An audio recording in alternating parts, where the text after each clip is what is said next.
प्रज्वल जीवनाची दिशा दाखवली.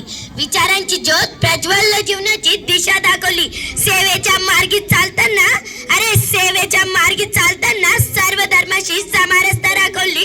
सर्व धर्माशी समानता दाखवली. सन्माननीय व्यासपीठावर विराजमान मान्यवर पूज्य गुरुजन वर्ग व उपस्थित सर्वांना माझा नमस्कार. माझे नाव इफत शेख. आज मी तुम्हाला स्वामी विवेकानंद यांच्याविषयी काही 2 शब्द सांगणार आहे. ते तुम्ही शांतचित्ताने ऐकावी अशी माझी नम्र विनंती.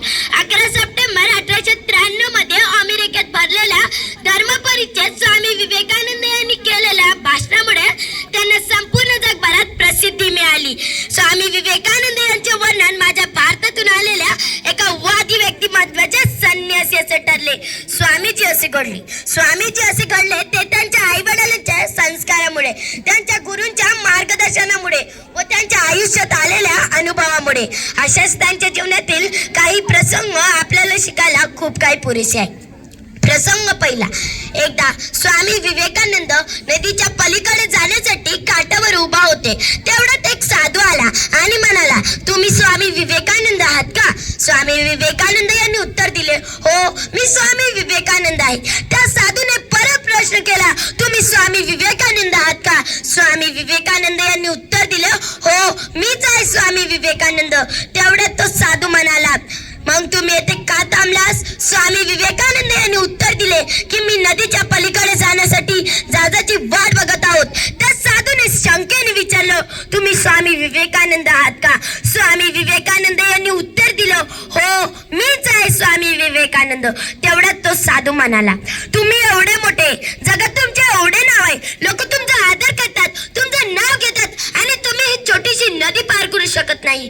एवढं बोलून तो साधू पाण्यावर चालत नदी पार केली आणि स्वामी विवेकानंद यांच्याकडे परत आला आणि म्हणाला, बघा, माझ्याकडे एवढे ज्ञान आहे, तरी सुद्धा लोक माझं नाव घेत नाही, माझा आदर करत नाही.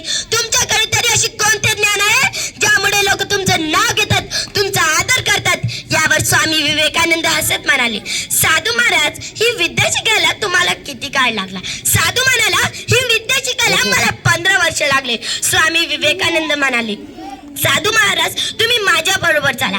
तेवढ्यात नौका आली. दोघेही नौकेत बसले, नदी पार केली. नौक्यातून उतरल्यावर स्वामी विवेकानंद यांनी नौकेवाल्याला दोघांचे 50 पैसे मिळून 1 रुपया नौकेचे भाडे दिले आणि म्हणाले, बघा साधू महाराज, जे काम 50 पैशात होतं त्या कामासाठी तुम्ही आपल्या जीवनातले 15 वर्ष वाया घातली. त्या वर्षाचा वापर तुम्ही आपल्या देशासाठी, समाजाच्या कल्याणासाठी केले असते ना, तर सर्वांनी तुमचे नाव घेतले असते आणि मी तेच केलं. त्यामुळेच लोक मला स्वामी असे म्हणतात. या प्रसंगातून आपण काय शिकलो?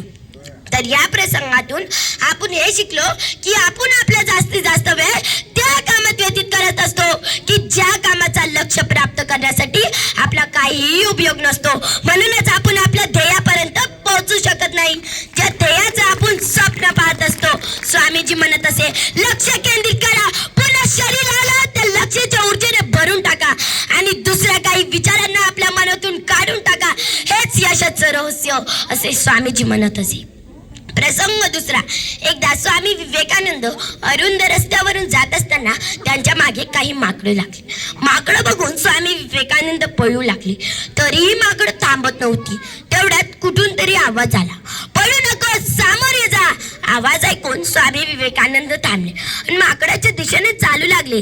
तर काय आश्चर्य, सगळी माकडे परत फिरली आणि पळून गेली. या अनुभवातून स्वामी विवेकानंद यांना मोठी शिकवण मिळाली की संकटांना घाबरून पळून जाण्यापेक्षा त्यांना धैर्याने सामोरे गेले पाहिजे, तरच संकटे नाहीसे असे होतात. आपण आपल्या जीवनातल्या संकटांना घाबरून न जाता त्यांना तोंड दिले पाहिजे. त्यांची चिंता करत बसण्यापेक्षा त्यांच्यावर मात कसे करता येईल याचा विचार केला पाहिजे आणि मार्ग काढला पाहिजे. कारण प्रत्येक दिवस सारखे नसतात. आज आलेली संकटे उद्या नसतात, कारण की रात्रीनंतर सूर्य उगवतोच. प्रसंग तिसरा. एकदा स्वामी विवेकानंद यांच्या आश्रमात एक व्यक्ती आपला मोठा प्रश्न घेऊन आला आणि म्हणाला, स्वामीजी, मी सुशिक्षित असूनही एवढी मेहनत करतो, तरीही मला